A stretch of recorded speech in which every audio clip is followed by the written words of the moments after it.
savez, aujourd'hui, mon message, c'est l'Esprit Saint en nous. Et lorsque Réal a prêché 4-5 dimanches sur le Saint-Esprit, ça m'a... moi, quand j'entends une prédication, ça m'allume. Ça me donne le goût d'aller dans des sentiers que le prédicateur n'a pas nécessairement explorés. Donc, aujourd'hui, je voudrais explorer quelques sentiers que Réal a peut-être effleurés, mais en même temps, je voudrais amener un peu de mon cru.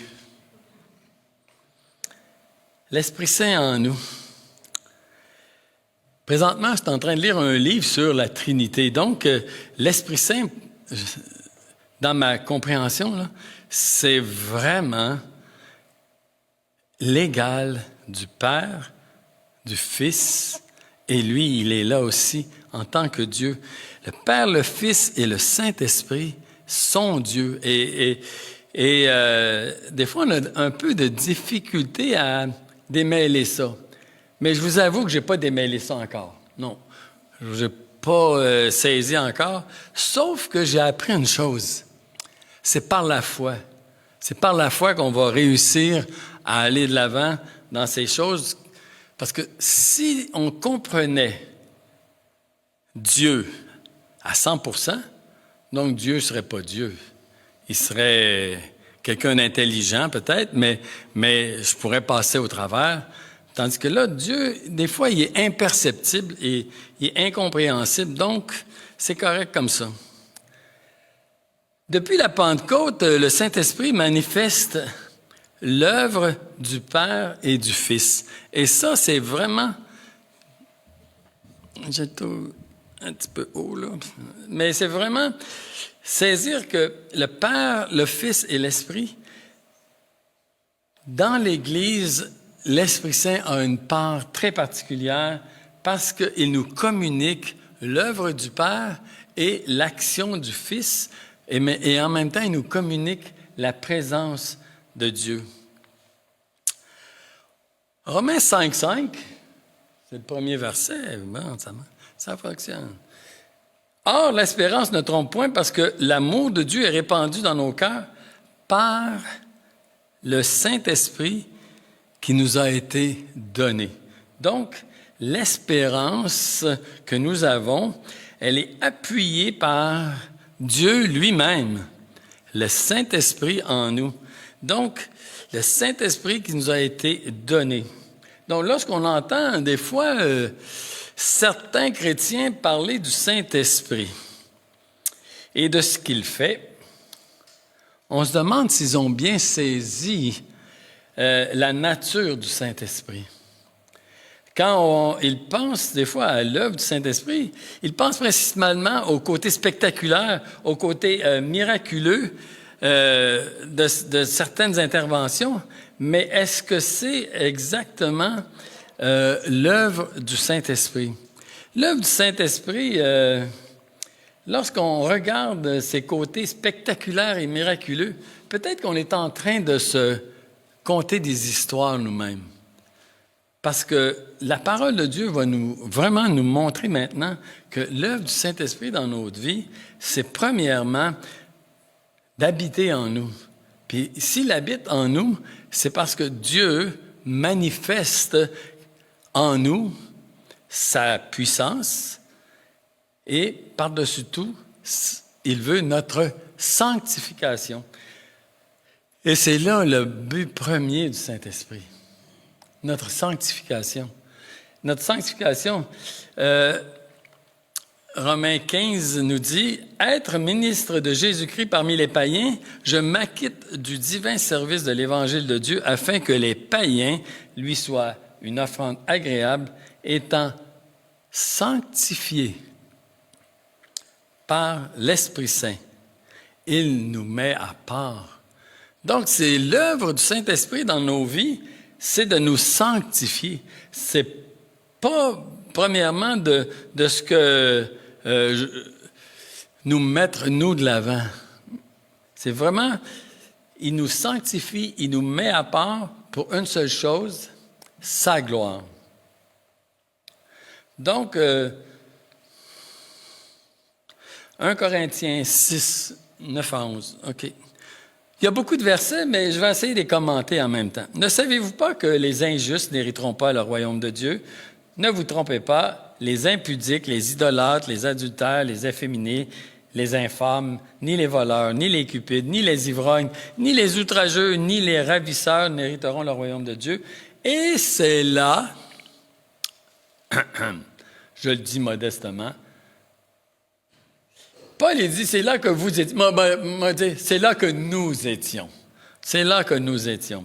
Quelques-uns d'entre nous. Mais vous avez été lavés. Vous avez été sanctifiés.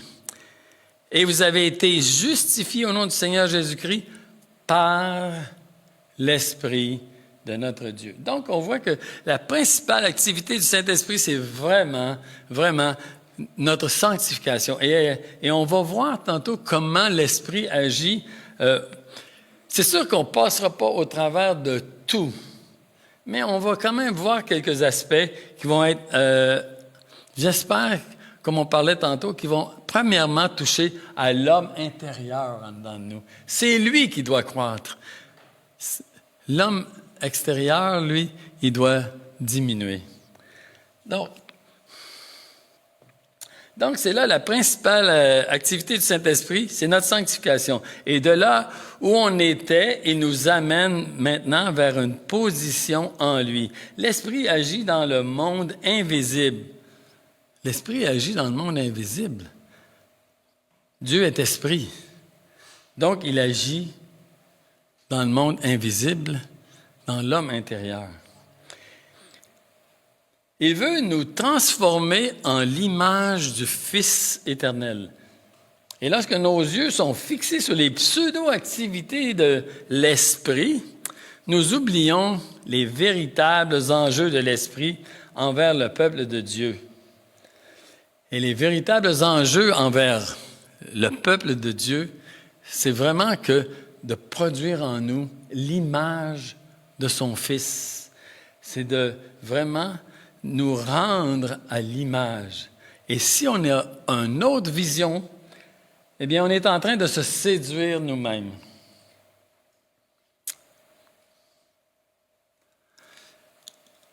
Donc, il y a deux volets dans mon message aujourd'hui. Il habite en nous. Et il y a une raison pour ça. Et on va voir que dans 1 Corinthiens, je ne l'ai pas dit, 1 Corinthiens 3,16 nous dit « Ne savez-vous pas que vous êtes le temple de Dieu et que l'Esprit de Dieu habite en vous? » S'il habite en nous, l'Esprit de Dieu, donc nous avons une responsabilité envers Dieu, envers l'Esprit qui habite en nous. Quand est-ce que tout a commencé?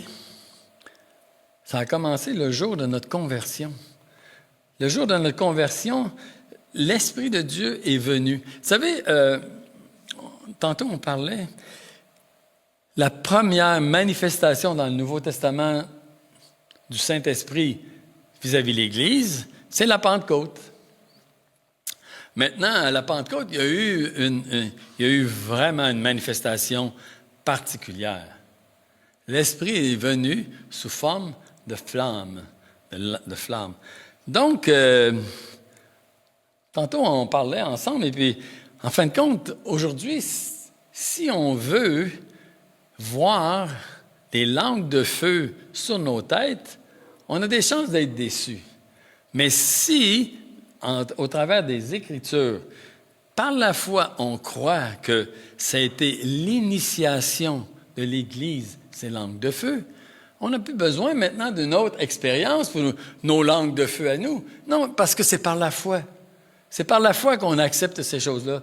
Je le lis, je le reçois, j'y crois, et maintenant je marche dans l'œuvre accomplie que l'Esprit a été répandu dans l'Église. Moi, je crois qu'il n'y a pas nécessairement de deuxième expérience pour l'enfant de Dieu. À la conversion, tout est manifesté. Il peut y avoir d'autres manifestations de l'Esprit. On peut être rempli de l'Esprit. On peut prier par l'Esprit. Mais ça, ce sont des manifestations de l'Esprit. Ce n'est pas une expérience initiale à notre vie de croyant. Pierre nous dit, à notre nouvelle naissance, sa divine puissance nous a donné tout ce qui contribue à la vie et à la piété au moyen de la connaissance de celui qui nous a appelés par sa propre gloire et par sa vertu. On a reçu tout. Il nous a donné tout. Tout est disponible. Maintenant, est-ce qu'on le reçoit? Chacun de nous, par la foi,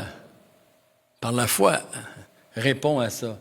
Donc, sa divine puissance nous a donné tout ce qui contribue à la vie et à la piété au moyen de la connaissance de celui qui nous a appelés par sa propre gloire et par sa vertu. Donc, suite à cette action de Dieu, nous sommes maintenant, frères et sœurs, on est enfants de Dieu. Le monde est divisé en deux, hein? Il y a nous et il y a eux.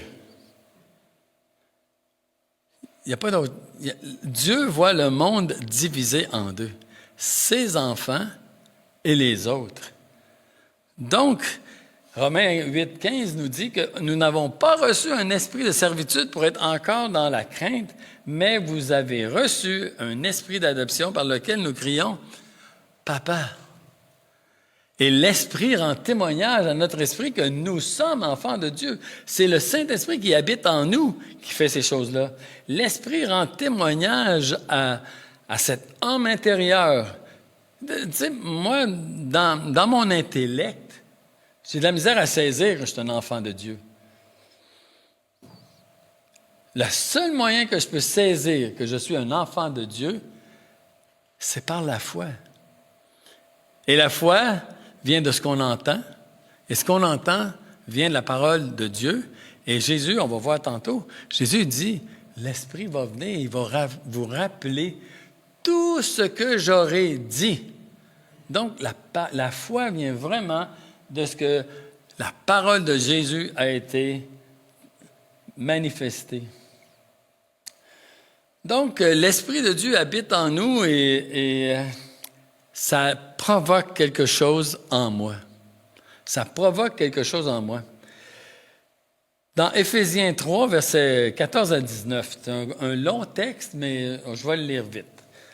À cause de cela, je fléchis les genoux devant le Père, de qui toute famille dans les cieux et sur la terre tire son nom, afin qu'il vous donne, selon la richesse de sa gloire, d'être puissamment fortifié par son esprit dans l'homme intérieur.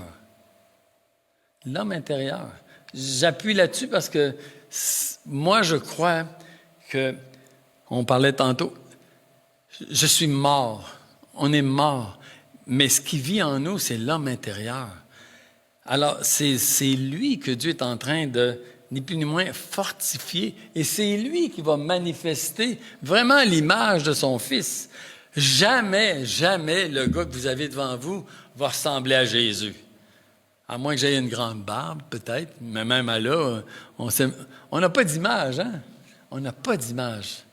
Mais jamais, jamais, Claude, tu ressembleras jamais à Jésus.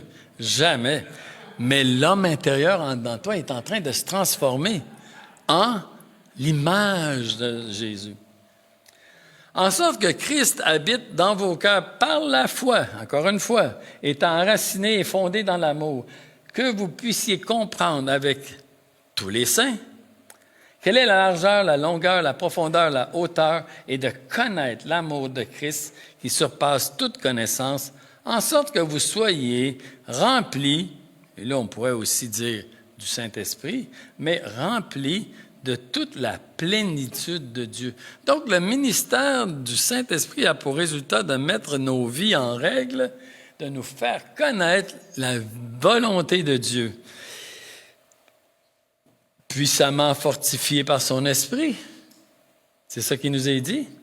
Être fortifié, c'est pour accomplir le mandat que Jésus nous a confié. Être témoin et un peu plus. Donc, tout ça, ce n'est pas pour nous valoriser ou pour nous mettre de l'avant. C'est toujours pour la gloire de Dieu. Dieu veut manifester son œuvre et nous sommes son œuvre. Nous sommes son œuvre. Croyons-le. Même si des fois, le vieil homme prend le dessus, on peut y dire de se tasser parce que par la foi, on veut marcher dans l'homme nouveau. Donc, être fortifié pour accomplir le mandat que Jésus nous a confié, premièrement, c'est être ses témoins et ensuite le glorifier. Christ habite dans nos cœurs par la foi. L'Esprit, le Fils et le Père sont inséparables. Donc, Dieu habite dans vos corps. Wow! Moi, je ne peux pas comprendre, mais par la foi, c'est ça qu'il dit, par la foi, Christ habite dans vos cœurs. Donc, je le crois. Je le crois. L'homme vivra, le juste vivra par la foi. Enraciné et fondé dans l'amour, comme un arbre, comme un édifice bien bâti, tout se tient ferme dans l'amour, mais l'amour que Dieu a manifesté premièrement. Non pas l'amour, même pas l'amour qui va être ma réponse, car elle peut être boiteuse. Mais si je suis enraciné dans l'amour que Dieu a manifesté à mon égard, à votre égard, eh bien là, on va être puissamment fortifié. Connaître, comprendre l'amour de Christ qui surpasse toute connaissance, rempli de jusqu'à toute la plénitude de Dieu. L'homme intérieur, voilà la cible du Saint-Esprit, là où Christ habite dans nos cœurs. L'homme intérieur. Moi, j'ai comme devise, on pourrait dire, chaque fois que je parle à quelqu'un, j'essaie de communiquer de mon homme intérieur vers l'homme intérieur de l'autre.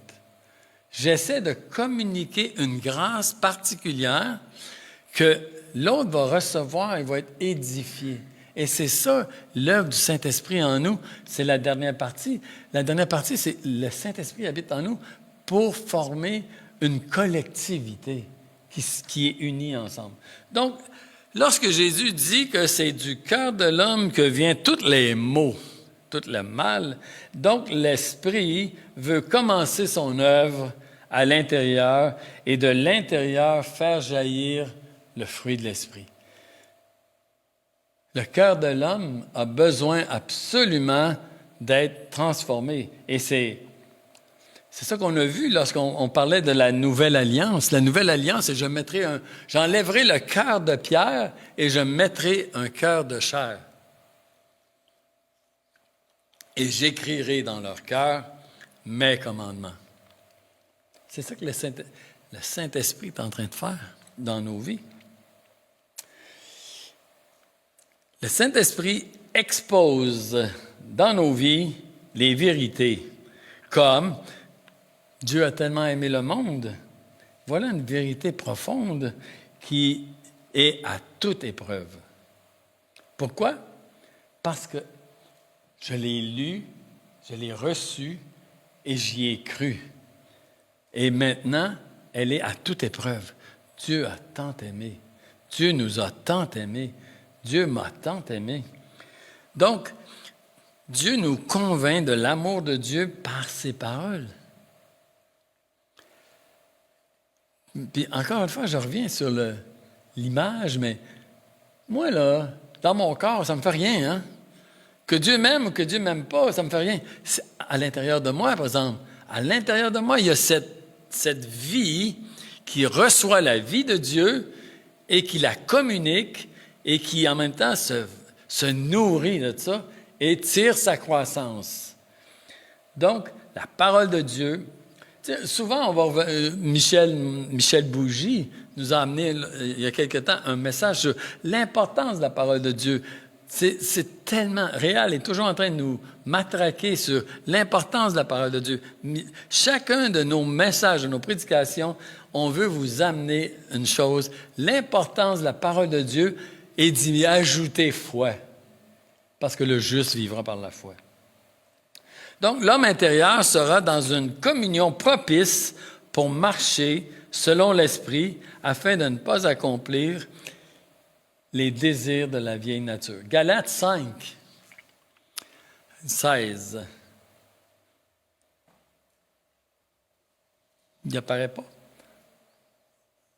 Je dis donc, merci, marchez selon l'Esprit et vous n'accomplirez pas les désirs de la chair, car la chair a des désirs contraires à ceux de l'Esprit. Et l'Esprit en a de contraires à ceux de la chair.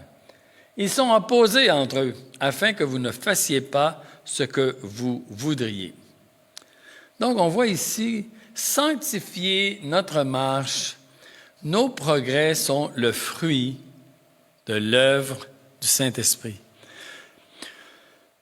On est loin du jour de l'an, là, mais quels sont ceux qui ont déjà pris des bonnes résolutions au jour de l'an?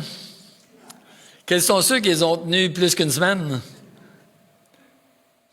Mais c'est ça. Dieu est conscient de ça. Psaume 103 dit, « Dieu sait de quoi nous sommes faits. On est un petit tas de poussière, un petit tas de terre. » Mais à cause de l'amour qu'il a manifesté pour sa création, maintenant, il ne nous traite plus selon notre vieille nature, selon nos péchés. Donc, marchez selon l'Esprit et vous n'accomplirez pas les désirs de la chair. Sanctifier notre marche et nos progrès seront ni plus ni moins que le fruit de l'œuvre de l'Esprit dans nos vies. Ce n'est pas par des manifestations spectaculaires qu'il agit en nous. Hey, maman!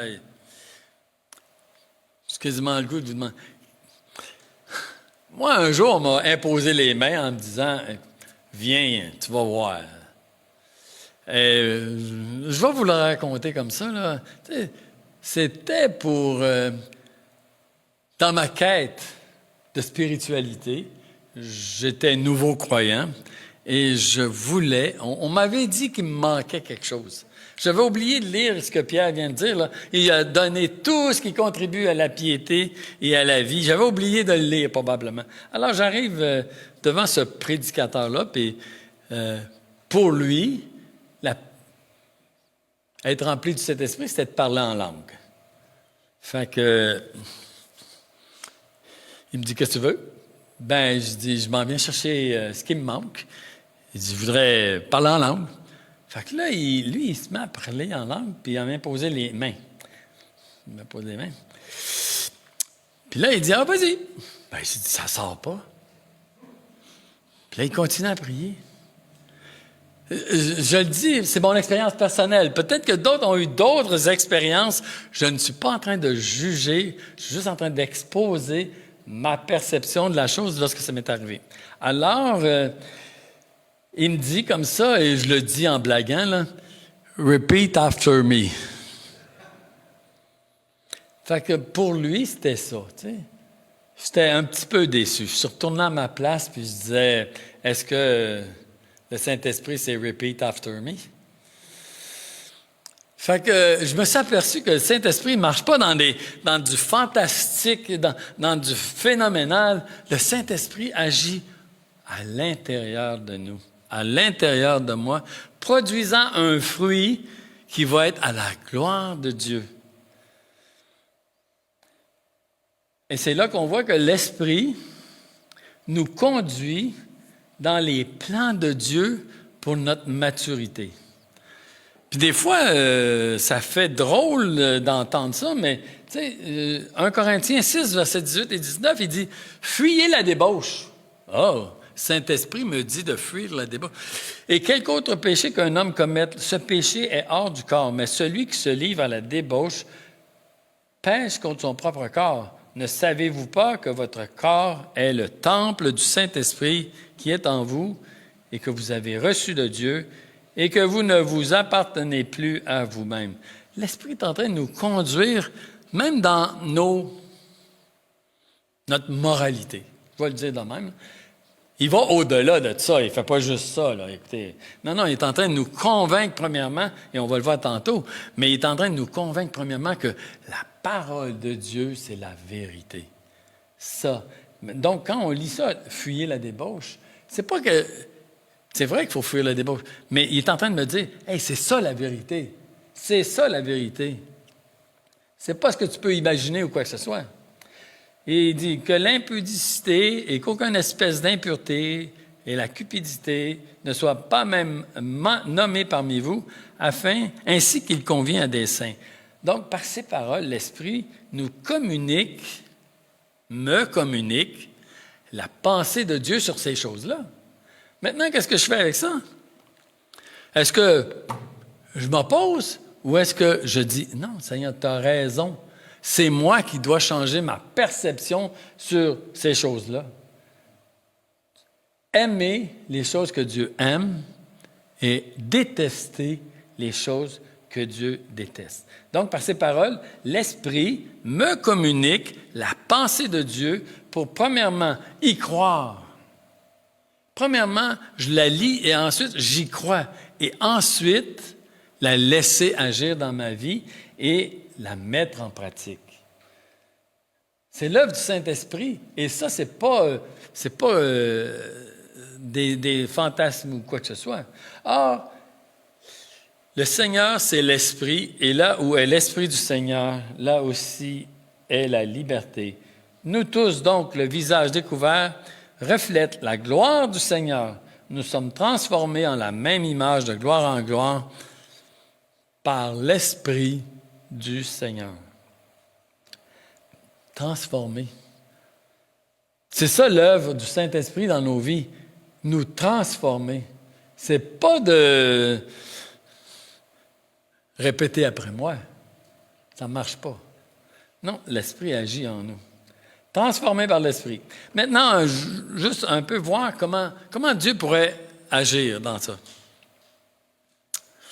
J'ai noté 3 choses, il y en a beaucoup d'autres, là, mais j'en ai noté 3. Premièrement, le Saint-Esprit agit en nous convainquant.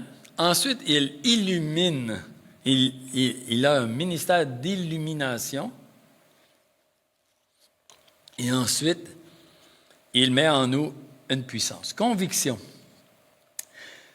C'est sûr que quand on lit Jean 16, il nous dit que quand l'Esprit sera venu, il convaincra le monde de péché, justice et jugement. C'est vrai.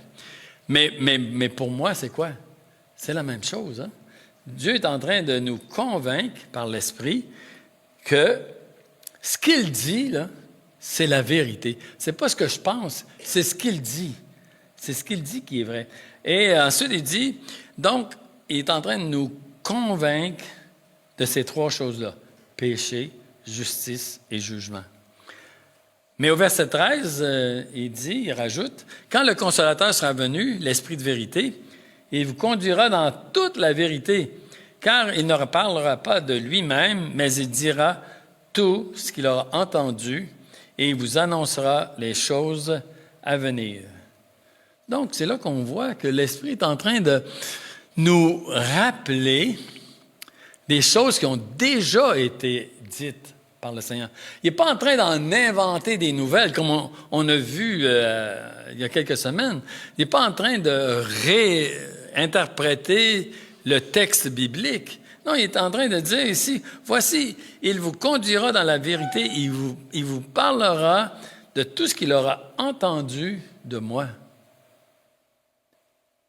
C'est précieux, ça, là.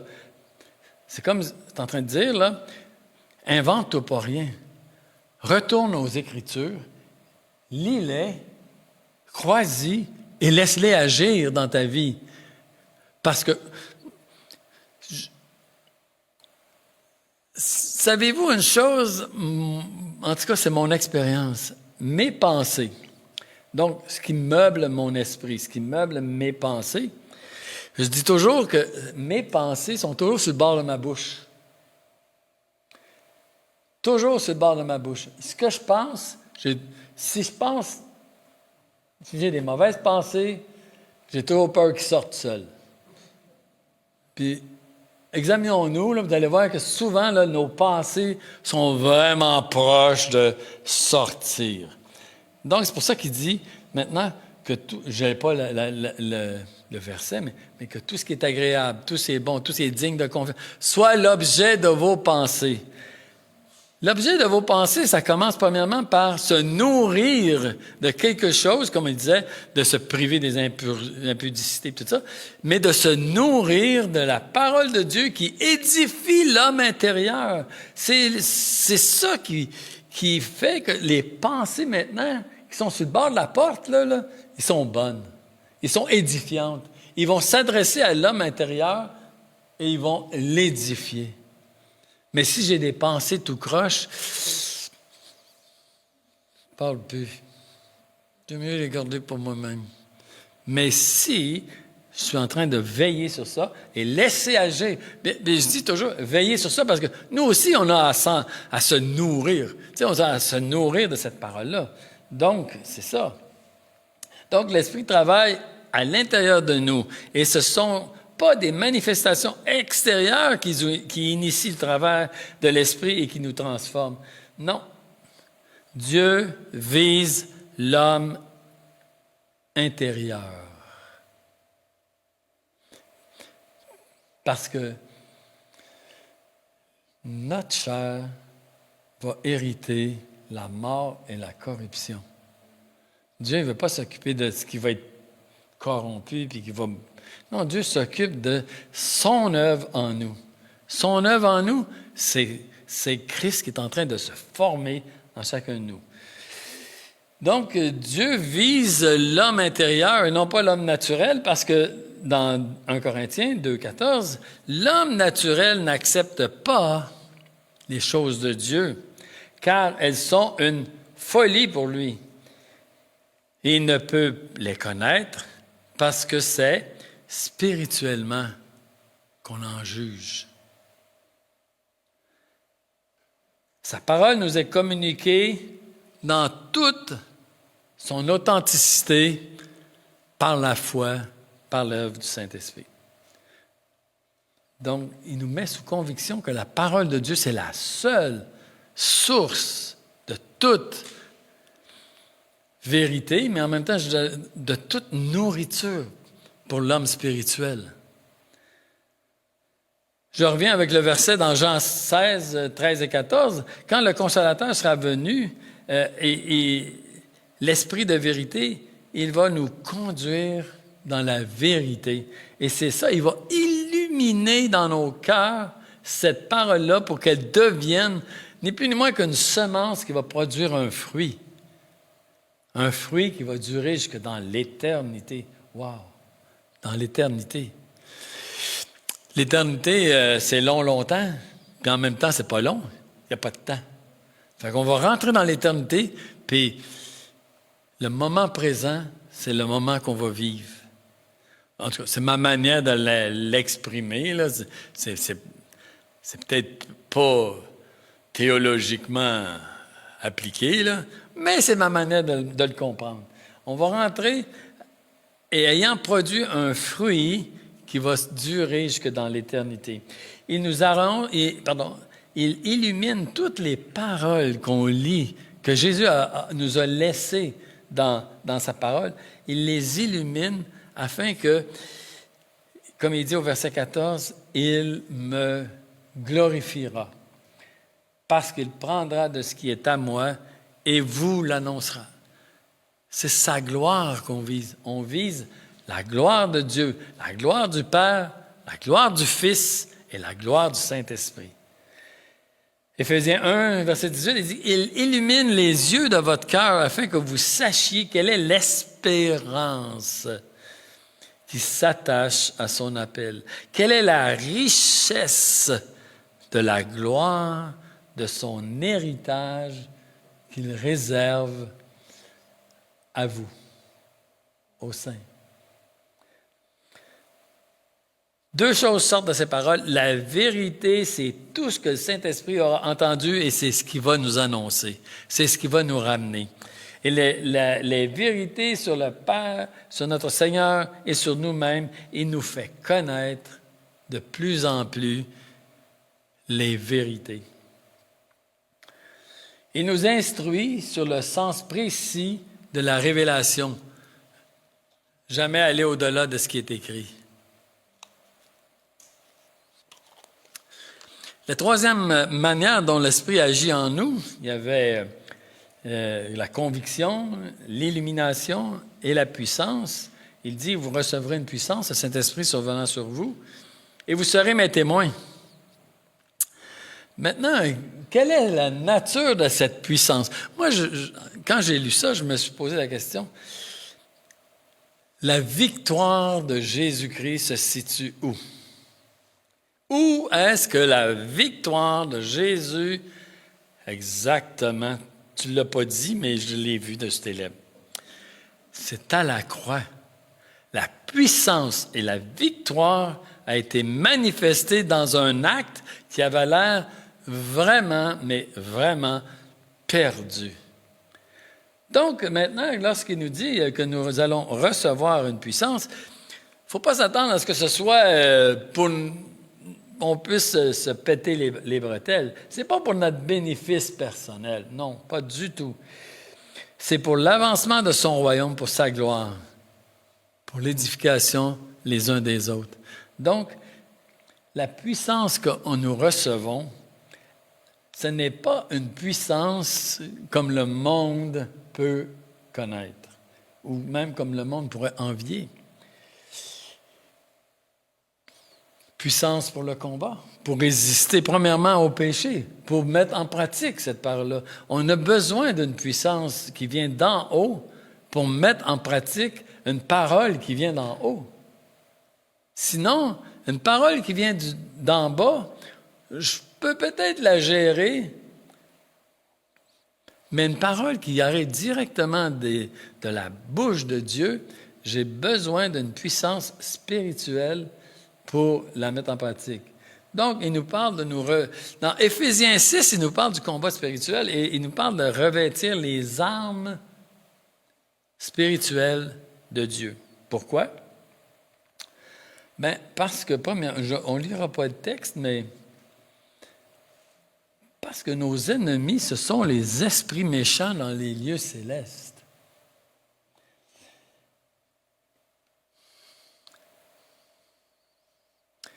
Parce qu'il nous donne la puissance pour résister et tenir ferme après avoir tout surmonté. C'est la raison pourquoi Dieu nous revêt de sa puissance. Sa puissance est premièrement spirituelle pour l'homme intérieur, par l'homme intérieur, je vais relire, par l'homme intérieur et pour l'homme intérieur. Cette puissance-là ne s'adresse pas à moi en tant qu'être humain. Non, elle s'adresse à nous en tant qu'enfants de Dieu. Et ce n'est pas, encore une fois, pour que je puisse prendre la place ou prendre toute la gloire ou être exposé à quoi que ce soit. Non, les manifestations du Saint-Esprit, ce sont des manifestations qui se passent à l'intérieur du croyant. J'ai sorti, Dieu est esprit. Dieu est esprit, Dieu est invisible. Donc, ce qui se passe entre nous et Dieu, ça se passe vraiment dans un monde invisible. Donc, le combat spirituel que nous avons à faire, ça se passe dans le monde invisible. C'est vrai qu'il va y avoir des manifestations, qu'il peut y avoir des manifestations physiques de ce combat spirituel. Je ne suis pas en train de nier, mais premièrement, si notre âme intérieure est équipée, on va pouvoir y faire face d'une manière concrète. Donc, le combat spirituel dans un monde invisible.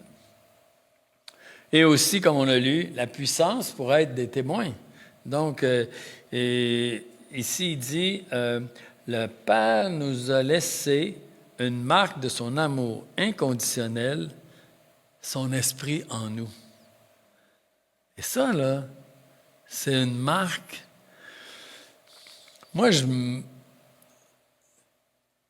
vous lance ça demain, mais souvent, on va aller à quelque part, on va parler avec des gens, puis on va dire, il y a quelque chose, toi, hein? Je ne suis pas capable de saisir c'est quoi, mais tu as quelque chose de différent.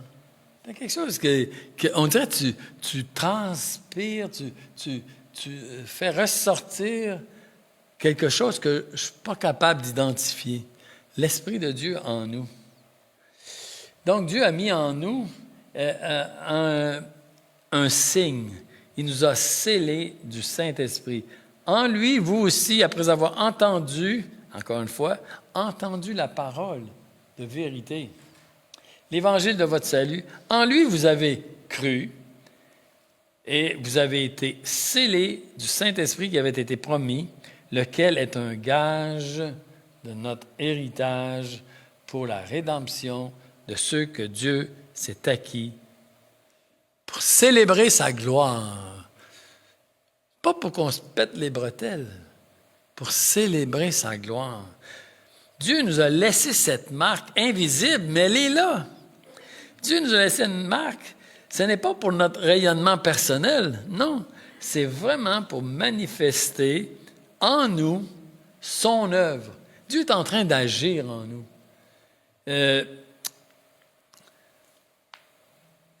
Plusieurs psaumes vont dire « Tes œuvres te célèbrent ».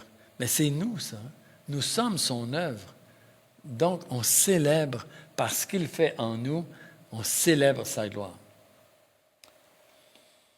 C'est pour que lui seul soit glorifié en nous par son œuvre en nous. C'est en témoignage de son appel qu'il nous a donné ce signe-là. Et là, je vais le lire vite, mais Romains 8, 29, il nous parle il nous a prédestinés à être semblables à l'image de son Fils. Donc, il dit ici, et ceux qu'il a prédestinés, il les a appelés. C'est nous, ça. L'Esprit de Dieu a fait une œuvre, même avant que nous soyons conscients. Et ceux qu'il a appelés, il les a justifiés. Et ceux qu'il a justifiés, il les a aussi glorifiés. Et l'Esprit Saint produit et manifeste l'œuvre de Dieu dans nos vies. Donc, lorsque Dieu m'a trouvé, j'étais mort. Et un mort, ça ne fait pas grand-chose. À moins que Dieu vienne, ça pue. À moins que Dieu vienne et ne mette la vie, sa vie en nous. Donc, si Dieu nous a donné la vie, encore une fois, ce n'est pas pour notre propre manifestation, pour notre propre gloire. Non, si Dieu nous a donné la vie, c'est qu'afin que nous puissions manifester sa vie. Sa vie. Ce n'est plus moi qui vis, c'est Christ qui vit en moi. Ce n'est plus moi qui vis. Donc, on peut voir ici, c'est ça, les trois choses, je vais y revenir, là. Okay. Le Saint-Esprit agit en nous par conviction, illumination et en nous donnant une puissance pour le combat.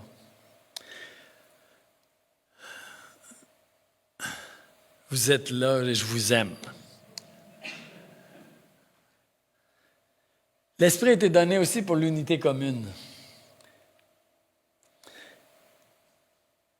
Nous avons tous, en effet, été baptisés dans un seul esprit pour former un seul corps, soit juif, soit grec, soit esclave, soit libre.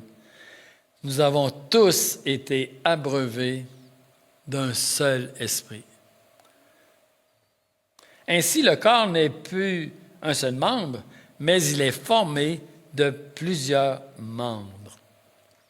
1 Corinthiens 12, 14.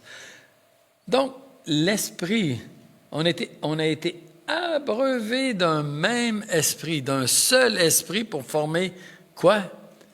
Un seul corps, une unité. En fait, hier, on était dans la journée champêtre et puis il y avait des gens qui se sont joints à nous, qui ne font pas nécessairement partie de l'Église en chemin. Et on voyait que le même esprit est répandu sur ces gens-là. Donc, l'Esprit de Dieu a été déployé pour former le corps de Christ, unis les uns aux autres, former un seul corps, le corps de Christ. Donc, nous sommes, on pourrait dire, une famille, un édifice, un peuple, tous unis par un seul et même esprit. Plusieurs membres, mais un seul et même esprit. En conclusion, voici 2 Corinthiens, chapitre 4, verset 18. Je ne sais pas si vous avez le temps de le trouver, là, mais parce que nous regardons non point aux choses visibles, mais à celles qui sont invisibles. Car les choses visibles sont passagères et les invisibles sont éternelles. C'est pour ça que je mets beaucoup d'emphase sur l'homme intérieur. Personne n'a jamais vu mon homme intérieur. Je peux le manifester. Dieu peut le manifester, mais ce sont les choses invisibles. L'amour de Dieu, là, c'est invisible. L'Esprit Saint, c'est comme un vent. C'est drôle, on ne le voit pas, mais on sait d'où il vient et où il va. Donc, parce que nous regardons non point aux choses visibles, mais à celles qui sont invisibles, car les choses visibles sont passagères, mais les invisibles, elles sont éternelles. Donc, l'Esprit de Dieu habite en nous, et ça, c'est parmi les choses éternelles que Dieu a faites dans nos vies. L'Esprit de Dieu habite en nous, l'Esprit de Dieu agit en nous, l'Esprit de Dieu en nous, c'est la preuve. La preuve de la présence de Dieu et de l'action de Dieu dans nos vies. Et ça, c'est important. Comment on peut voir que Dieu est en train d'agir?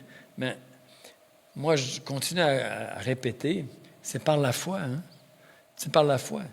Si ce que tu manifestes, c'est le fruit de la foi qui est, ni plus ni moins, une parole que Christ a dit, la foi vient de ce qu'on entend, donc, c'est ça.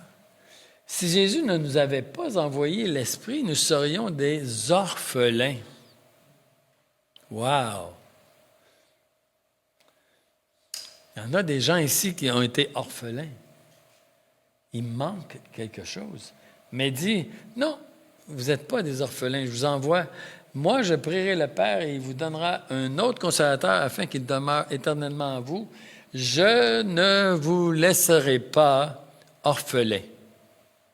Je viendrai à vous. Encore une fois, je répète, le monde est divisé en deux. Ceux qui ont l'Esprit et ceux qui n'ont pas l'Esprit de Dieu. Et réalisons-nous aussi que si on est capable d'aimer Dieu, j'aime le dire comme ça, c'est à cause que l'Esprit de Dieu habite en nous. Sinon, on serait impossible d'aimer Dieu. C'est qui cette affaire-là? C'est qui ce gars-là? Il est inaccessible.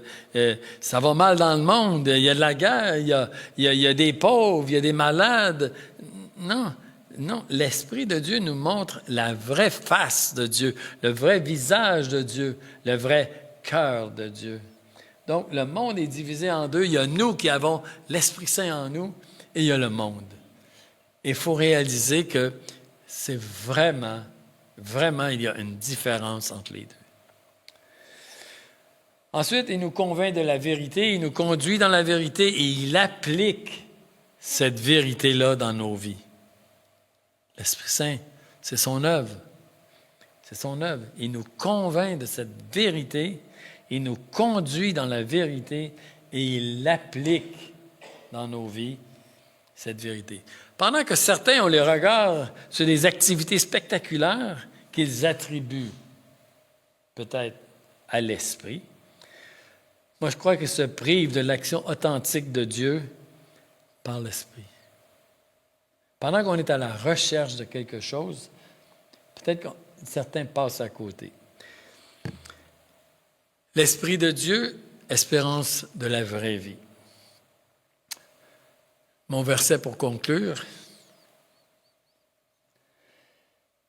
Romains 15, verset 13 nous dit « Que le Dieu de l'espérance vous remplisse de toute joie et de toute paix dans la foi, pour que vous abondiez en espérance par la puissance du Saint-Esprit. » C'est pas glorieux, ça? L'espérance nous remplisse de joie et de paix. Vous abondiez en espérance par la puissance de l'Esprit Saint. C'est ça le plan de Dieu pour nos vies. Hein? Dieu ne nous a pas laissés pour compte. Il s'occupe de nous, il prend soin de nous et il veille à ce que nous puissions nous rendre jusqu'à la fin parce qu'il met en nous cette espérance-là. Donc, que cette parole-là puisse vraiment, comme je vous disais, nous nourrir, mais nourrir cette âme intérieure qui est en train de devenir l'image de son Fils. Et on a été régénérés juste pour ça. Juste pour... Dieu veut qu'on soit tous des personnes à l'image de son Fils. Et c'est ça ma prière pour chacun de nous aujourd'hui. Amen. Amen. Alors, Seigneur, merci encore une fois pour ta parole, pour l'Esprit qui habite en nous, qui nous convainc, Seigneur, que ta parole est la vérité et qu'elle est une nourriture, elle est la vie, elle est l'espérance.